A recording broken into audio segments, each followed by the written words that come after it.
Thꯣꯏꯕꯤ Kaishamna mayam pumnamakpu ikoknona kurumzari.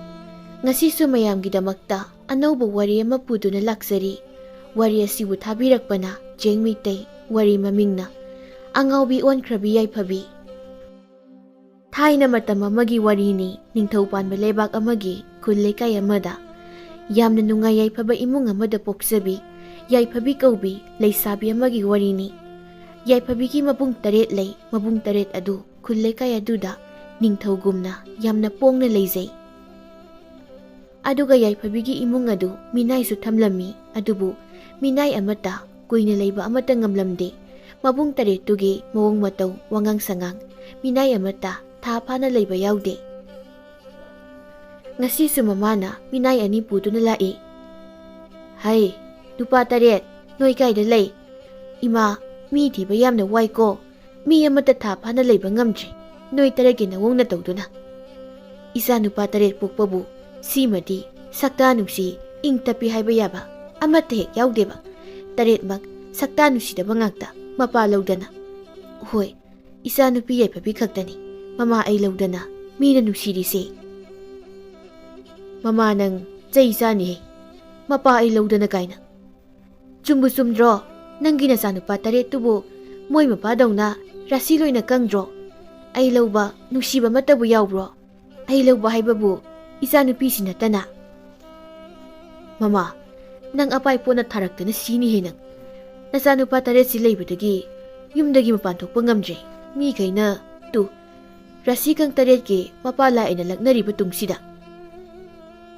Khulsida khaktani isa nupa taret sina muktana phandana tawri sisu. Khulda ki bulan thokraba hogdong anaba sadana ne halakani ne. Nasanu pataradi isaw lang sarsani he mamanang. Yaiphabi magi kada mamaga mapaga nang ngangnariba wasingdu taraga nokli. Ngayak leiraga mamaduna thabak sunaba purakliba moy anidu thabak sunaba taklami. Hai ibungo ani aigi isanu pataret leibani. Wangang sangang khara phajadabani. Noine moina haiba saibada lana lauganu ko mabuk pudi samjabani khara masinda pangangang zabai wani. Ima pawbudi hanadi tazareda mi kana mata yumsida koina thabak suba ngamde loina chenaki haiba ado aikhoi ani de tumba minate sidagi henba tamthirabe imung kayadani aikhoi ani thabak tawjareisi. Amana amuk hairei ima aigi tausidi kai mangagi mayana phawba senglakpagi thabak tawrapani. Marup sisu adubu haidoktrasu yaratubu kaidawrage dubu. Mapana hairei yeng taridana kaigi maya sengmada bani nabani nabu aigi yumsida phajanabu thabak tawba ngamlabadi ipana matik chana mamal pinida. Mi anidu na hairei bani gi mamaldo aduda soyen bigano adudi thabak haujarage. Isa nupa tareto laktringai sida imungdagi maning maya adagi loimak sitnana thamage. Mama na hairei ibungo imungidi nupina tawjasani nabanigidi ne lariba sasan singdo irujabiba santi sanyum sengdokpa maning maya ne luna nana thamba si khaktani. O adu khakta oire adudi ma takpiro thabak haujarage. Hoi hoi aduga ne thabak pu loiradi pothajawdana bani so. Mama duna minai anidu sasa laifamduga tawgadaba thabaksing loina takpirami aduga minai aniduna thabak kudingmaktu yamna phajana loisinduna potharami. Ngayak leiraga mabung taret halai sagol amamam tonglaga. Moigi masanupa taret lei haido usi oira male usa ka tin ali he ningthaudoibu hena moi taret na mandro. Malibo moi nga amgani bani na masana na thabeng khanga loisindana thambasida. Mabung atombaduna yambasing adagi moi ani sina kanano imana minai thiyuni haido moi ani si oira jalo. Mayamba amana hai noi ani sida law. Minai ani do sensilai mayamba ahalna. Noi ani di kana no. Minai ani duna ꯑꯩꯈꯣꯏ ꯑꯅꯤꯁꯦ ꯌꯨꯝꯁꯤꯗ ꯏꯃꯥꯅ ꯃꯄꯨꯡ ꯑꯃꯅ ꯌꯥꯔꯦ ꯃꯈꯥ ꯇꯥꯔꯛꯇ꯭ꯔꯁꯨ ꯌꯨꯝꯁꯤꯗ ꯊꯕꯛ ꯏꯪꯈꯥꯡ ꯇꯧꯅꯕ ꯃꯤꯅꯥꯏ ꯅꯠꯇ꯭ꯔꯣ ꯅꯕꯥꯅꯤ? ꯍꯣꯏ ꯃꯥꯅꯤ. ꯃꯕꯨꯡ ꯑꯃꯅ ꯑꯃꯨꯛ ꯑꯗꯨꯒ ꯊꯕꯛꯇꯤ ꯇꯧꯗꯕꯤ ꯁꯤꯗ ꯋꯥꯊꯤ ꯇꯧ ꯂꯩꯔꯤꯕ. ꯉꯥꯏꯍꯥꯛ ꯂꯩꯔꯗꯤ ꯆꯥꯒꯦ ꯊꯛꯀꯦ ꯍꯥꯏꯔꯛꯑꯅꯤꯅꯦ. ꯑꯩꯈꯣꯏ ꯑꯅꯤꯗꯤ ꯊꯕꯛ ꯂꯣꯏꯅ ꯂꯣꯏꯁꯤꯜꯂꯒꯅꯤ ꯄꯣꯊꯥꯔꯤꯁꯤꯗꯤ. ꯃꯕꯨꯡ ꯌꯥꯏꯃꯗꯨꯅ ꯁꯥ ꯁꯟꯒꯤ ꯃꯊꯤ ꯃꯌꯨꯡꯗꯒꯤ ꯏꯔꯨ ꯃꯥꯏꯊꯖꯕꯗꯒꯤ ꯂꯣꯏꯅ ꯂꯣꯏꯔꯕꯣ? ꯂꯣꯏꯖꯔꯦ ꯂꯣꯏꯅ, ꯑꯃꯠꯇ ꯂꯩꯇ꯭ꯔꯦ. ꯃꯕꯨꯡ ꯑꯃꯅ ꯑꯗꯨ ꯑꯣꯏꯔꯗꯤ ꯁꯥ ꯁꯟꯒꯤ ꯃꯅꯥꯛꯇ ꯂꯩꯌꯨ, ꯃꯊꯤ ꯃꯌꯨꯡ ꯇꯥꯔꯛꯄ ꯉꯥꯏꯔꯒ. ꯑꯃꯅ ꯑꯃꯨꯛ ꯑꯗꯨ ꯂꯣꯏꯔꯒ ꯎꯅꯥ ꯀꯦꯜꯂꯛꯄꯁꯨ ꯉꯥꯏꯌꯨ, ꯈꯨꯟꯗꯣꯛꯅꯕ. ꯍꯥ? ꯃꯕꯨꯡ ꯇꯔꯦꯠꯇꯨ ꯆꯪꯈ꯭ꯔꯦ. ꯃꯤꯅꯥꯏ ꯑꯅꯤꯗꯨ ꯃꯌꯥ ꯀꯥꯔꯒ ꯂꯦꯞꯇꯨꯅ ꯂꯩꯍꯧꯏ. ꯀꯔꯤꯅꯣ ꯍꯥꯏꯔꯤꯁꯤꯕꯣ? ꯁꯥ ꯁꯟꯒꯤ ꯃꯅꯥꯛꯇ ꯂꯦꯞꯄꯒ ꯃꯊꯤ ꯃꯌꯨꯡ ꯇꯥꯔꯛꯄ ꯉꯥꯏꯔ ꯂꯩꯌꯨ, ꯎꯅꯥ ꯀꯦꯜꯂꯛꯄ ꯉꯥꯏꯔꯒ ꯂꯩꯌꯨ. ꯀꯔꯤꯅꯣ ꯍꯥꯏꯔꯤꯁꯤꯕꯣ? ꯀꯅꯥꯅ ꯍꯥꯏꯅꯒꯦꯁꯤꯕꯣ? ꯌꯦꯡꯉꯁꯤ ꯅꯣꯡ ꯅꯤꯅꯤꯗꯤ. ꯁꯤꯗꯒꯤ ꯁꯨꯝ ꯍꯦꯟꯖꯤꯜꯂꯛꯑꯗꯤ ꯑꯩꯗꯤ ꯍꯥꯟꯅꯒꯤ ꯀꯩ ꯃꯌꯥ ꯁꯦꯡꯕꯒꯤ ꯊꯕꯛꯇꯣ ꯑꯗꯨ ꯑꯣꯏꯅ ꯑꯃꯨꯛ ꯇꯧꯖꯔꯨꯔꯒꯦ. ꯍꯣꯏ, ꯑꯩꯁꯨ. ꯑꯗꯨꯕꯨ ꯃꯤꯅꯥꯏ ꯑꯅꯤꯗꯨ ꯃꯕꯨꯡ ꯇꯔꯦꯠꯇꯨꯅ ꯁꯤꯕ ꯄꯥꯈꯣꯟ ꯃꯌꯥꯝꯗꯨꯅꯤ ꯑꯃꯅ ꯑꯃꯨꯛ ꯉꯥꯡ ꯑꯃꯅ ꯑꯃꯨꯛ ꯆꯩ ꯇꯧꯕꯗꯒꯤ ꯄꯣꯊꯥꯕ ꯆꯥꯕ ꯊꯛꯄꯒ ꯐꯖꯅ ꯐꯪꯗꯕꯗꯒꯤ ꯆꯌꯣꯜ ꯑꯃ ꯐꯥꯔꯛꯄꯗ ꯌꯨꯝ ꯊꯥꯗꯣꯛꯂꯒ ꯆꯦꯟꯈꯤꯔꯝꯃꯤ. ꯃꯄꯥꯅ ꯀꯩ ꯃꯉꯥꯒꯤ ꯃꯌꯥ ꯐꯦꯡꯕ ꯑꯀꯟꯕ ꯃꯣꯏ ꯑꯅꯤꯗꯨꯁꯨ ꯆꯦꯟꯈ꯭ꯔ ꯃꯥꯜꯂꯦꯅꯦ. ꯃꯆꯥꯅꯨꯄꯥꯁꯤꯡꯗꯨꯅ ꯑꯩꯈꯣꯏ ꯏꯃꯨꯡꯁꯤꯗ ꯃꯤꯅꯥꯏ ꯑꯣꯏꯕ ꯂꯥꯛꯄ ꯃꯤꯁꯤꯡꯁꯦ ꯅꯥꯇꯩ ꯆꯥꯕ ꯃꯤ ꯑꯃꯠꯇ ꯍꯦꯛ ꯂꯥꯛꯇꯦꯗꯀꯣ. ꯃꯃꯥꯅ ꯍꯥꯏ, ꯅꯥꯇꯩ ꯆꯥꯗ꯭ꯔꯤꯁꯦ ꯃꯤ ꯅꯠꯇꯦ, ꯅꯣꯏ ꯅꯆꯤꯟ ꯅꯅꯥꯎꯅꯤꯀꯣ. ꯃꯤ ꯀꯌꯥꯝꯗꯤ ꯌꯥꯝꯃꯦ ꯅꯣꯏ ꯅꯆꯤꯟ ꯅꯅꯥꯎꯅ ꯑꯣꯜꯂꯒ ꯇꯥꯟꯈ꯭ꯔꯤꯁꯦ, ꯑꯗꯨꯁꯨ ꯊꯕꯛ ꯐꯖꯅ ꯇꯧꯕ ꯃꯤ ꯉꯥꯛꯇ. ꯀꯔꯤꯅꯣ ꯏꯃꯥꯅ ꯃꯤꯅꯥꯏꯁꯤꯡꯗꯨꯒꯤ ꯃꯤꯆꯪ ꯆꯪꯕꯤꯔꯤꯁꯤꯕꯣ? ꯑꯗꯨꯒꯤ ꯃꯊꯛꯇ ꯅꯆꯥ ꯑꯩꯈꯣꯏꯅ ꯃꯤꯅꯥꯏꯁꯤꯡꯗꯣ ꯇꯥꯟꯈꯤꯕ ꯑꯃꯇ ꯅꯠꯇꯦ. ꯃꯣꯏꯅ ꯊꯕꯛ ꯁꯨꯕ ꯇꯟꯗꯅ ꯆꯦꯟꯈꯤꯕ ꯉꯥꯛꯇꯅꯤꯅꯦ ꯃꯥ.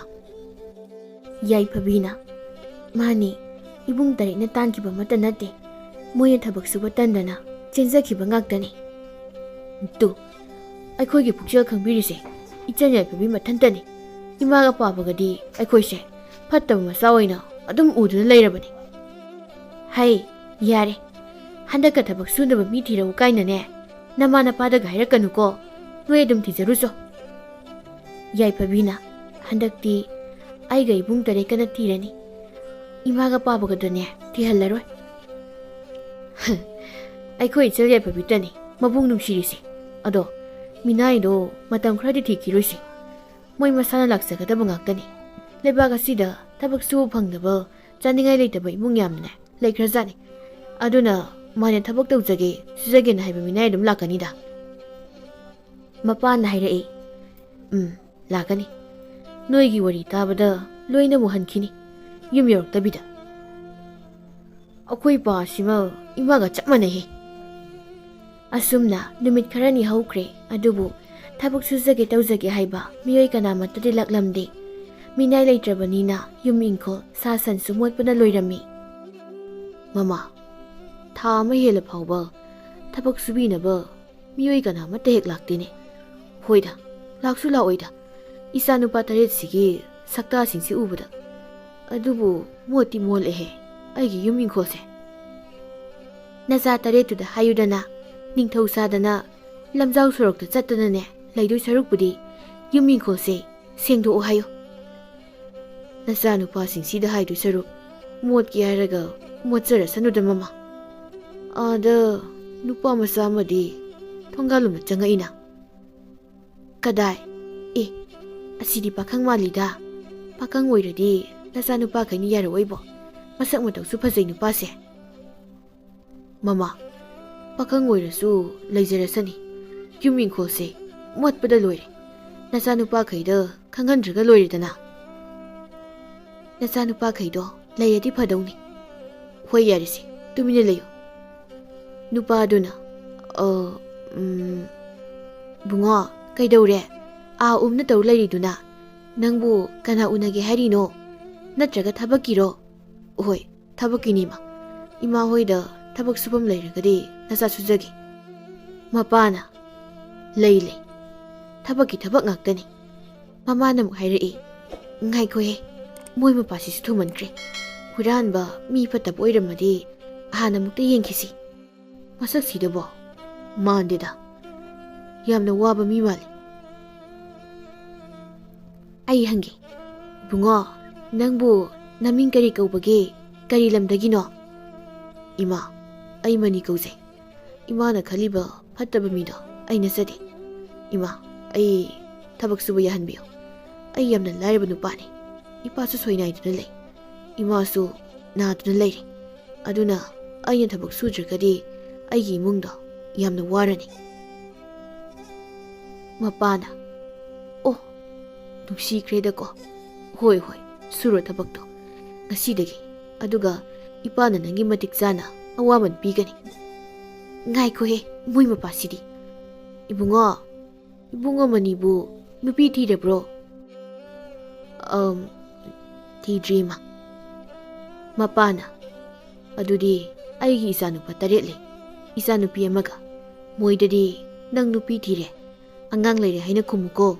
ꯑꯗꯨꯒꯅꯦ, ꯑꯩꯒꯤ ꯏꯆꯥꯅꯨꯄꯥꯁꯤꯡ ꯑꯗꯣ ꯔꯥꯁꯤ ꯈꯔ ꯌꯥꯎꯗꯕꯅꯤ. ꯋꯥꯉꯥꯡ ꯁꯉꯥꯡꯁꯨ ꯈꯔ ꯐꯖꯗꯕꯅꯤꯗ. ꯑꯗꯣ ꯅꯪꯕꯨ ꯑꯩ ꯇꯧꯖꯒꯦ.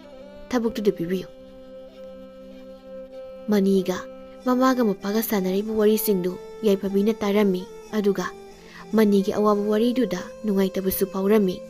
ꯅꯨꯃꯤꯠꯁꯤꯗꯒꯤ ꯃꯅꯤ ꯅꯨꯄꯤ ꯊꯤꯕ ꯃꯤ ꯁꯥꯗꯨꯅ ꯊꯕꯛ ꯁꯨꯔꯝꯃꯤ. ꯃꯕꯨꯡ 7ꯀꯤ ꯄꯥꯈꯣꯟ ꯃꯌꯥꯝ, ꯈꯣꯟꯊꯤ ꯃꯌꯥꯝꯗꯨꯁꯨ ꯃꯅꯤꯅ ꯃꯃꯥꯒ ꯃꯄꯥꯒꯩ ꯈꯜꯂꯒ ꯃꯥꯌꯣꯛꯅꯔꯝꯃꯤ. ꯊꯥ ꯑꯃ ꯍꯦꯜꯂꯦ ꯌꯥꯏꯐꯕꯤꯗꯤ ꯃꯅꯤꯒꯤ ꯋꯥꯏ ꯀꯧꯕꯗ ꯍꯥꯏꯗꯕ ꯊꯕꯛ ꯁꯨꯕ ꯅꯣꯝꯕ ꯀꯟꯕ ꯃꯇꯧꯗꯨꯗ ꯃꯅꯤꯕꯨ ꯅꯨꯡꯁꯤꯕ ꯐꯥꯎꯔꯝꯃꯤ. ꯑꯗꯨꯒ ꯃꯕꯨꯡ 7ꯅꯁꯨ ꯃꯅꯤꯅ ꯃꯣꯏ 7ꯀꯤ ꯅꯪꯅꯕ ꯊꯕꯛ ꯂꯣꯏꯅ ꯇꯧꯕꯤꯕꯗꯨꯗ ꯃꯅꯤꯕꯨ ꯂꯨꯅ ꯇꯧꯔꯝꯃꯤ. ꯃꯄꯥꯅ, ꯃꯃꯥ, ꯃꯅꯤꯁꯤꯅ ꯑꯍꯥꯟꯕ ꯑꯩꯈꯣꯏꯗ ꯊꯥ 2 ꯁꯨꯅ ꯊꯕꯛ ꯁꯨꯕ ꯃꯤ ꯇꯥꯔꯦꯅꯦ, ꯍꯥ ꯀꯣ? ꯃꯃꯥꯅ, ꯇꯥꯔꯤ ꯃꯄꯥ. ꯃꯅꯤꯁꯦ ꯌꯥꯝꯅꯁꯨ ꯐꯕ ꯑꯉꯥꯡꯅꯤ. ꯃꯕꯨꯛ ꯃꯄꯥꯎꯅ ꯇꯞꯄꯤꯕ, ꯊꯕꯛꯅ ꯐꯔꯤꯕ. ꯃꯁꯛꯁꯤꯁꯨ ꯌꯥꯝꯅ ꯂꯦꯝꯃꯤ. ꯑꯗꯨꯒ ꯑꯩꯅ ꯈ꯭ꯋꯥꯏꯗꯒꯤ ꯉꯛꯏꯗꯤ ꯏꯆꯥꯅꯨꯄꯥ 7 ꯁꯤꯅꯁꯨ ꯃꯅꯤꯁꯦ ꯌꯥꯝ ꯌꯥꯔꯤꯅꯦ. ꯍꯣꯏꯅꯦ, ꯂꯨꯅꯒ ꯇꯧꯏꯅꯦ. ꯁꯤꯁꯨ ꯑꯉꯛꯄ ꯑꯃꯅꯤ ꯃꯃꯥ. ꯑꯗꯣ ꯍꯟꯗꯛꯇꯤ ꯃꯅꯤꯒꯤ ꯆꯥꯅ ꯊꯛꯅꯕ ꯆꯦꯡ ꯍꯋꯥꯏꯁꯤꯡꯁꯦ ꯊꯥ ꯑꯃꯒꯤ ꯑꯣꯏꯅ ꯄꯤꯈ꯭ꯔꯁꯤ. ꯃꯅꯤꯒꯤ ꯃꯃꯥꯒ ꯃꯄꯥꯒꯅ ꯂꯩꯍꯧꯔꯤꯕ ꯐꯤꯕꯝꯗꯣ ꯑꯁ ꯌꯥꯝꯅ ꯅꯨꯡꯉꯥꯏꯇꯕꯖꯥꯠꯅꯤꯀꯣ. ꯍꯣꯏ ꯍꯣꯏ, ꯄꯤꯕꯤꯈ꯭ꯔꯣ. ꯁꯣꯝꯗꯅ ꯌꯥꯏꯐꯕꯤꯗꯤ ꯃꯅꯤꯅ ꯊꯕꯛ ꯁꯨꯕꯗꯨ ꯐꯝꯗꯨꯅ ꯌꯦꯡꯂꯤ. ꯑꯩꯈꯣꯏꯗ ꯊꯕꯛ ꯁꯨꯕ ꯂꯥꯛꯄ ꯃꯌꯥꯝ ꯑꯃ ꯂꯥꯛꯑꯝꯕꯁꯦ ꯅꯣꯡꯃꯇ ꯍꯟꯅ ꯌꯦꯡꯅꯤꯡꯗꯕꯅꯤ. ꯑꯗꯨꯕꯨ ꯃꯅꯤꯁꯤꯗꯤ ꯀꯩꯒꯤꯅꯣ ꯈꯪꯗꯦ. ꯃꯥꯒꯤ ꯋꯥꯔꯤ ꯇꯥꯔꯨꯕꯩꯔꯥ ꯅꯠꯇ꯭ꯔꯒ ꯃꯥꯒꯤ ꯃꯃꯨꯛ ꯐꯕ, ꯆꯤꯡꯂꯦꯝꯕ, ꯁꯨꯕ ꯅꯣꯝꯕ ꯀꯟꯕꯁꯤꯅꯔꯥ ꯌꯥꯝ ꯅꯨꯡꯁꯤꯕ ꯑꯃ ꯑꯩꯒꯤ ꯊꯃꯣꯏꯗ ꯐꯥꯎꯔꯤ. ꯀꯔꯤꯒꯤꯅꯣ ꯌꯥꯏꯐꯕꯤꯅ ꯑꯩꯅ ꯊꯕꯛ ꯁꯨꯕꯁꯦ ꯑꯗꯨꯝ ꯌꯦꯡꯉꯤꯁꯤꯅ? ꯑꯩ ꯊꯕꯛ ꯁꯨꯐꯝꯒ ꯈꯪꯗ꯭ꯔꯤ. ꯃꯥꯗꯤ ꯑꯩꯒꯤ ꯏꯅꯥꯛ ꯇꯝꯅꯕꯨ ꯂꯥꯛꯏꯅꯦ. ꯑꯁ, ꯀꯔꯤ ꯑꯃꯨꯛ ꯍꯥꯏꯔꯛꯇꯣꯏꯖꯥꯠꯅꯣ? ꯏꯕꯨꯡ ꯃꯅꯤꯁꯦ ꯌꯥꯝꯅ ꯋꯥꯔꯝꯃꯅꯤꯌꯦ. ꯉꯥꯏꯍꯥꯛꯁꯨ ꯄꯣꯊꯥꯎꯗꯅ ꯉꯁꯥꯏꯗꯩꯅꯤ ꯁꯨꯛꯂꯦꯞ ꯂꯦꯞꯇꯅ ꯊꯕꯛ ꯁꯨꯔꯛꯏꯁꯦ. ꯋꯥꯗꯦꯗ. ꯋꯥꯗ꯭ꯔꯁꯨ ꯉꯥꯏꯍꯥꯛ ꯄꯣꯊꯥꯋꯣ. ꯑꯗꯣ ꯏꯕꯨꯡ ꯃꯅꯤꯒꯤ ꯏꯃꯥꯒ ꯄꯥꯕꯒꯗꯨꯕꯨ ꯅꯥꯕ ꯐꯔꯕꯣ? ꯏꯃꯥꯕꯨꯗꯤ ꯈꯔ ꯐꯔꯦ. ꯑꯗꯣ ꯄꯥꯕꯗꯤ ꯃꯇꯝ ꯌꯥꯝꯅ ꯆꯪꯈꯤꯅꯤꯗ ꯅꯥꯕ ꯐꯕꯗ. ꯐꯔꯅꯤꯗ ꯂꯣꯏꯅ. ꯑꯗꯣ ꯏꯕꯨꯡ ꯃꯅꯤꯒꯤ ꯏꯃꯨꯡꯁꯦ ꯃꯤ ꯀꯌꯥꯅോ? ꯑꯩꯈꯣꯏ 3 ꯈꯛꯇꯅꯤ. ꯏꯃꯥꯒ ꯄꯥꯕꯒ. ꯏꯆꯦ ꯑꯃꯗꯤ ꯑꯩꯅ ꯄꯤꯛꯂꯤꯉꯩꯗ ꯂꯩꯈꯤꯗ꯭ꯔꯦ ꯍꯥꯏ, ꯏꯃꯥꯒ ꯄꯥꯕꯒꯅ. ꯑꯣ, ꯅꯣꯏ 3 ꯑꯣꯏꯇꯥꯔꯗꯤ ꯃꯤ ꯌꯥꯝꯗꯦꯀꯣ. ꯑꯗꯣ ꯏꯕꯨꯡ ꯃꯅꯤꯁꯦ ꯄꯥꯈꯪ ꯅꯠꯇ꯭ꯔꯣ?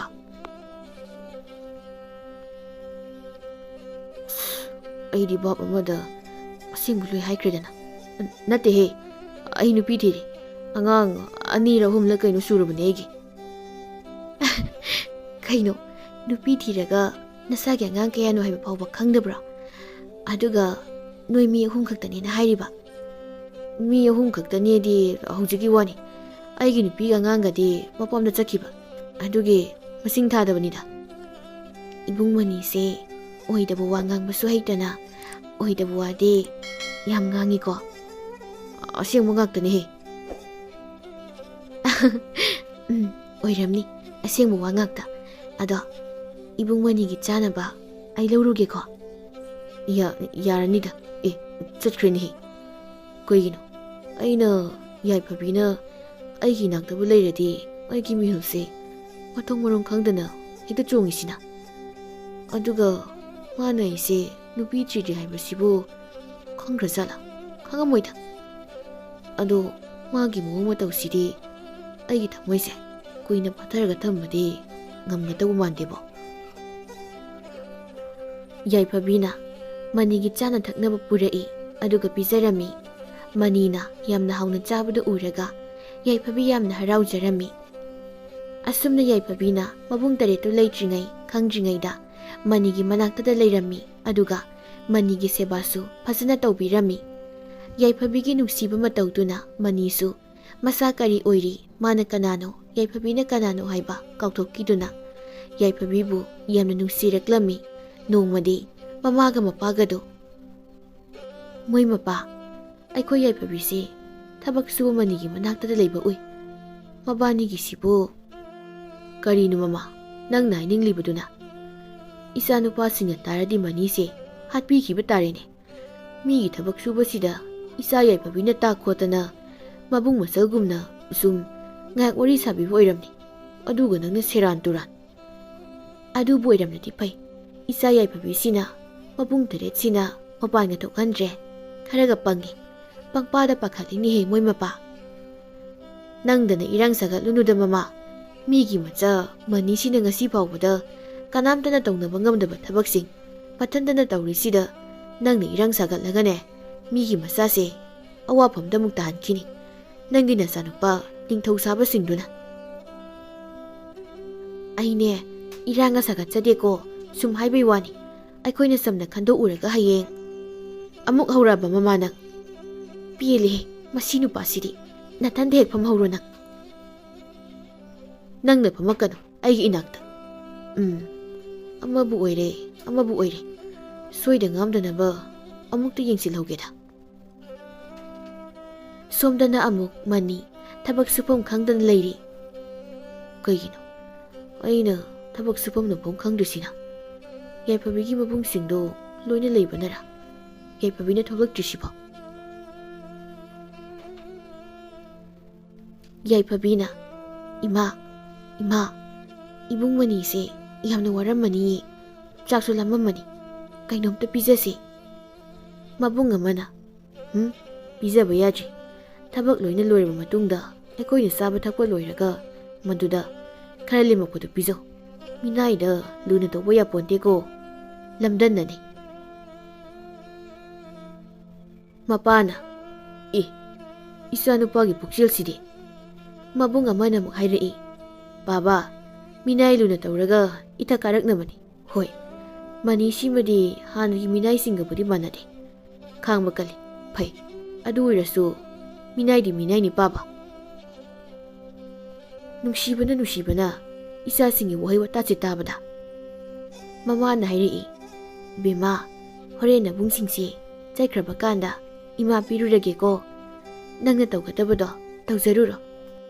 ꯌꯥꯏꯐꯕꯤꯅ, "ꯏ ꯀꯥꯔꯛꯇꯅ ꯉꯁꯤ ꯏꯕꯨꯡ ꯃꯅꯤꯁꯤ ꯄꯨꯔꯒ ꯀꯥꯏꯗꯅꯣꯃ ꯆꯦꯟꯈꯤꯅꯤꯁꯦ. ꯀꯩꯅꯣ ꯑꯩꯅ ꯈꯜꯂꯤꯕ ꯋꯥꯈꯜꯁꯤꯕꯣ?" ꯃꯃꯥꯅ, "ꯌꯥꯏꯐꯕꯤꯒꯤ ꯃꯑꯣꯡ ꯃꯇꯧꯁꯤ ꯏꯌꯥ ꯌꯥꯗꯦꯁꯦ. ꯃꯅꯤꯁꯦ ꯃꯇꯝ ꯈꯔꯗꯤ ꯃꯌꯨꯝꯗ ꯊꯥꯗꯣꯛꯈ꯭ꯔꯒꯦ, ꯆꯥꯅ ꯊꯛꯅꯕ ꯈꯔ ꯌꯥꯝꯅ ꯄꯤꯔꯒ. ꯅꯠꯇ꯭ꯔꯗꯤ ꯃꯕꯨꯡ ꯇꯔꯦꯠꯁꯤꯅ ꯈꯪꯂꯛꯑꯗꯤꯅꯦ, ꯁꯣꯏꯗꯅ ꯃꯅꯤꯁꯦ ꯑꯋꯥꯐꯝꯗ ꯇꯥꯕ ꯇꯥꯔꯦ. ꯑꯗꯨꯗꯤ ꯃꯅꯤ ꯅꯠꯇꯕ ꯃꯤꯅꯥꯏ ꯑꯃꯠꯇ ꯍꯥꯟꯅ ꯊꯤꯔꯨꯈꯤꯒꯦ ꯑꯩ." ꯃꯆꯥꯁꯤꯡꯗꯨ ꯆꯠꯈ꯭ꯔꯕ ꯃꯇꯨꯡ ꯃꯃꯥꯗꯨꯅ ꯃꯅꯤꯒꯤ ꯃꯅꯥꯛꯇ ꯂꯥꯛꯇꯨꯅ ꯋꯥꯔꯤ ꯁꯥꯔꯝꯃꯤ. "ꯏꯕꯨꯡꯉꯣ ꯃꯅꯤ, ꯅꯪ ꯃꯇꯝ ꯈꯔꯗꯤ ꯌꯨꯝꯗ ꯍꯟꯗꯨꯅꯅꯦ ꯏꯃꯥ ꯄꯥꯕꯒꯤ ꯃꯅꯥꯛꯇ ꯂꯩꯖꯔꯨꯔꯣ. ꯏꯃꯥ, ꯅꯪꯒꯤ ꯆꯥꯅ ꯊꯛꯅꯕꯗꯣ ꯊꯥ 1-2ꯒꯤ ꯄꯤꯔꯒꯦꯀꯣ." "ꯏꯃꯥ, ꯌꯥꯅꯤ. ꯑꯩ ꯁꯤꯗ ꯂꯩꯔꯒ ꯊꯕꯛ ꯑꯗꯨꯝ ꯁꯨꯖꯒꯦ. ꯌꯨꯝꯗ ꯂꯩꯕꯗꯣ ꯇꯧꯐꯝ ꯈꯪꯗꯦ. ꯑꯩ ꯏꯃꯥꯗꯒꯤ ꯊꯕꯛ ꯁꯨꯕꯒꯤ ꯃꯃꯜꯒ ꯌꯥꯝꯅ ꯂꯧꯖꯔꯣꯏꯒꯦꯗ ꯏꯃꯥ." Bungo, nang imana harise bab tadra male. Imana harise nang na mafam asida tabak suba yaroi. Isa nupa kaina nangse nupi thidri pakhang ni haiba khangkhrene. Aduna isa nupa kaina nangse phurani halani na tawre leire bungo. Aduna nang aikoide tabak surano yumda hankro ko thuna nangi sana thaknabado ima pirage mayamama ko anirak suna hina hangano imada. Hoi ma. Adudi hauzik chanaba tawro isa nupa sing lakdringaida. Adugane horendo ima noigi yumda cheng hawai singdo thilhalage ko. Mani yaiphabibu amuktang oirabasu uningmana tung hanna hanna yenglamlaga chatningda saningda thoki. Yaiphabina manina thokibadu urami. Aduna yaiphabi manibu tanaraklami. Mapana kaidano isa yaiphabina kana chenthokrisina. Aduga mamaduna karaida musaikre. Karino ne moi mama masana tawrisibo. Yaiphabi karaida no ne chelibudubo. Ibung mani ngai khuga mukta. Yaiphabi karaida no chalidubo. Ai tholaktabi saurira. Saudeda ayumda halage tawbani. Kaigino ibung mani aigi nupiga angangado yam kana nayena pau hairami. Aduna ayumda handaba yadri yaiphabi. Ibung mani kaigino yaiphabi aina aigi nupiga anganga kana nay hairaga adu kana noide. Ibung mani nang pakhangni haiba hanade khangi. Aduna aingona oidabado nganganu lao nang yumda hankiba yaroi. Yaiphabi ai sida laiba yaroi. Ai chalagi chalamdai sida nanga una phangbase ai yam nungai. Yaiphabi ado ai chalagi nang nungai na layuko. Yaiphabi mapi mara chenduna mani kha mangamda leplaga lei. Manini yaiphabi dagi asum lapthoki batuda yaiphabi ki thamoi dagi kha mangamdana manida. Ibung mani ai nangbu yam nuksi. Ai bu thanamlaga chatkinu. Ai bu su pubiyo nangki nanakta. Mani khongpham chap lepi. Yaiphabi gi nusiba wahaiduda manina yaiphabida yengduna masu nungsi haige tawbaga mapado tholakpa ubadagi mamai leiduna kana chatki. Karigino ibung manina hainingba wahiramdana khongleithuna aibu hundoklamlaga chakribasibo. Mamana haibado chumdoirane. Chumlamladi mamana ingonda haipa sadana ngangdoido ankreda. Bema kaidaunare manina sakrisina karaidano. Baba ibung mani si kaidaurabado kangde. Aikoya thabak suba laaroina hairami. Ado kaidaurage ma chakrabasu amamuk lakani. Mana ahanbaro aikoida thabak suramlaga tallina chakriba mayamsibo. Lao imungda changasi. Labuk sinu laadi amuk saibini. Ibung mani se aingona karigam wakra hainingi haiba ngamdana karigi chakribano. Yaiphabisibo kapiro. Mamana haibado soidan chumani. Hai bema laodi nangbo karimu yenglibano ni sabo. Baba ibung mani se amuk hana laaroidro aikoida. Ma laktraga kaidaurage tabak suba minay amagidamak isana wabiridubo karigino ha. Ipa hayengne tabak suba mi tara porake. Laose. Babu na poraktoiba tabak suba mi taraduda ibung manidi yaurokadra baba. Isa nupi nangbu mani se kaidaure haibano. Mani se matu masa laibagi sida kuina laiba yadadana mayumda hanki boiramganine. Hayeng kona muk lakchasanida kaidaurage. Baba mani nupi thidri ma yamna phaba mini. Mama mapabu yamna nungsijaba lairaba oirabasu maning tamni hingjaba pakhangni.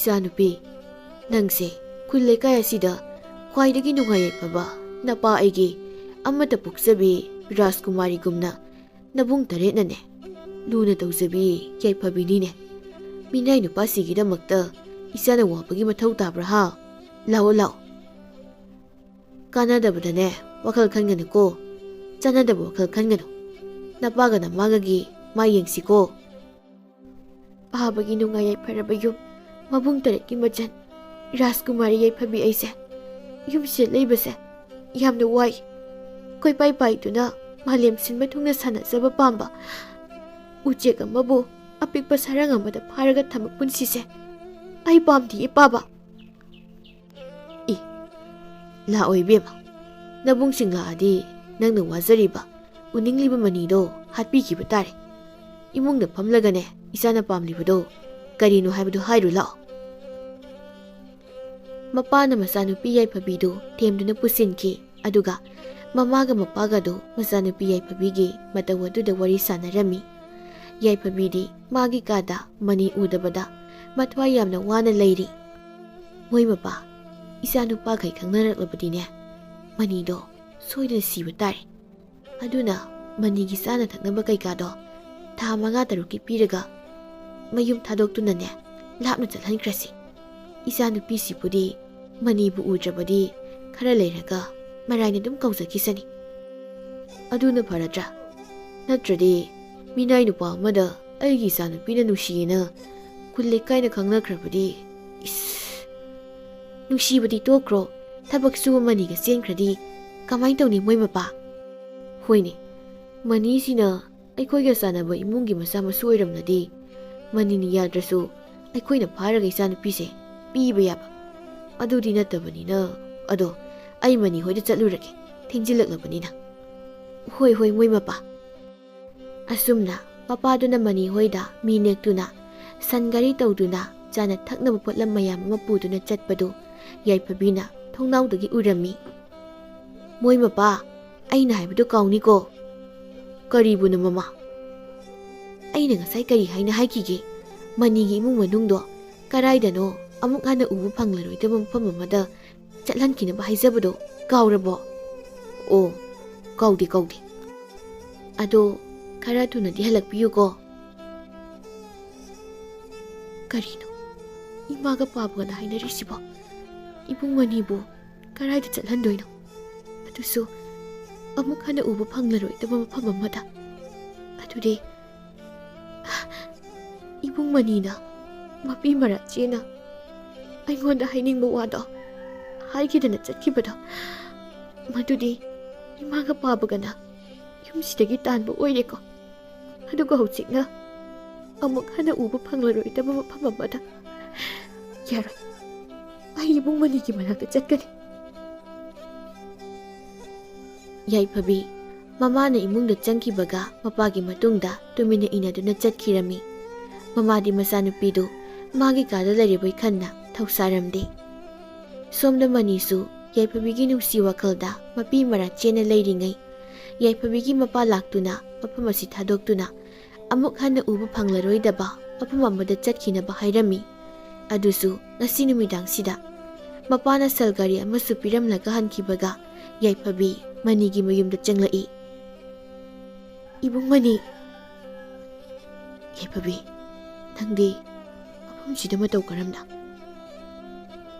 ibung mani ai nangi nanakta punsi supagi oina laklabani lao mafam asi thadoktuna karaidano arapa mafam amada kana udraba kana khangdraba mafam amada chatkrasi karino nangna nganglibising aduba nangi imaga pabaga nabung tarena hek khangkibada kari oigani nang khangliba natra khangi adunani moina khangloidaba kanamtana uroidaba mafam amada chatlasi hairisi lao imaga pabaga kokthoro thingjingkrabadi ibung taretuna aibu thiraklani lao ibung mani somdadi mapana yum yorakpada mamado yaiphabi leiramdabagi yam pakhatna leirami tanjaduda mabung taretsu yumda hanaraklami moi mapa isa yaiphabido magi gada leiramche ꯑꯩꯅ ꯊꯤꯕ ꯌꯥꯕꯁꯨ ꯊꯤꯔꯦ, ꯐꯪꯗ꯭ꯔꯦ ꯃꯣꯏ ꯃꯄꯥ. ꯀꯔꯤꯅꯣ ꯃꯃꯥ ꯅꯪꯅ ꯍꯥꯏꯔꯤꯕꯁꯤꯕꯣ? ꯅꯪꯕꯨ ꯀꯔꯤꯃꯠꯇ ꯈꯪꯍꯧꯗ꯭ꯔꯕ ꯍꯥꯏꯕꯅꯤ? ꯃꯕꯨꯡꯁꯤꯡꯅ ꯀꯩꯗꯧꯔꯤ ꯏꯃꯥ? ꯕꯥꯕꯥ, ꯑꯗꯨꯒ ꯃꯤꯅꯥꯏ ꯃꯅꯤꯗꯤ? ꯑꯩꯈꯣꯏꯅ ꯍꯥꯏꯔꯝꯕ ꯊꯕꯛꯀ ꯑꯃꯠꯇ ꯂꯣꯏꯔꯝꯗ꯭ꯔꯦ. ꯀꯔꯥꯏꯗ ꯆꯠꯈ꯭ꯔꯦ? ꯃꯕꯨꯡ ꯑꯃꯅ ꯀꯩꯗꯧꯔꯒꯦ ꯏꯃꯥ, ꯕꯥꯕꯥ, ꯅꯕꯥꯅꯤꯅ ꯏꯊꯛ ꯊꯛꯀꯠꯇꯨꯅ ꯂꯩꯔꯤꯕꯗꯨꯕꯣ? ꯑꯩꯈꯣꯏ ꯏꯆꯟ ꯌꯥꯏꯐꯕꯤꯗꯤ ꯀꯔꯥꯏ ꯂꯩꯈ꯭ꯔꯦ? ꯃꯥꯒꯤ ꯃꯐꯤ ꯃꯔꯣꯜ ꯈꯔ ꯄꯨꯔꯛꯄꯅꯤ, ꯐꯖꯕ꯭ꯔꯥ ꯌꯦꯡꯕ ꯂꯥꯎ ꯍꯥꯏꯌꯣ. ꯃꯕꯨꯡ ꯑꯇꯣꯝꯕꯗꯨꯅ ꯏꯃꯥ, ꯕꯥꯕꯥ, ꯑꯩꯈꯣꯏ ꯌꯥꯏꯐꯕꯤꯗꯤ ꯎꯗꯦꯅ, ꯃꯥꯏ ꯀꯥꯗꯁꯨ ꯎꯗꯦ, ꯀꯥꯏ ꯆꯠꯈ꯭ꯔꯒꯦ? ꯀꯔꯤꯅꯣ ꯏꯃꯥꯒ ꯄꯥꯕꯒꯅ ꯇꯨꯃꯤꯟ ꯂꯩꯅꯔꯤꯁꯤꯕꯣ ꯍꯥ? ꯏꯕꯨꯡꯉꯣ, ꯅꯆꯟꯅꯨꯄꯤ ꯌꯥꯏꯐꯕꯤꯗꯣ ꯀꯔꯥꯏꯗ ꯆꯠꯈ꯭ꯔꯕꯅꯣ ꯊꯤꯕ ꯈꯪꯗ꯭ꯔꯦꯅꯦꯍꯦ. ꯃꯕꯨꯡ ꯑꯍꯜꯗꯨꯅ ꯀꯔꯤ ꯍꯥꯏꯕ? ꯃꯇꯧ ꯀꯔꯝꯅ ꯊꯤꯕ ꯈꯪꯗ꯭ꯔꯤꯕ? ꯑꯗꯨꯒ ꯃꯤꯅꯥꯏ ꯃꯅꯤꯅ ꯀꯗꯥꯏ ꯆꯠꯈ꯭ꯔꯕ?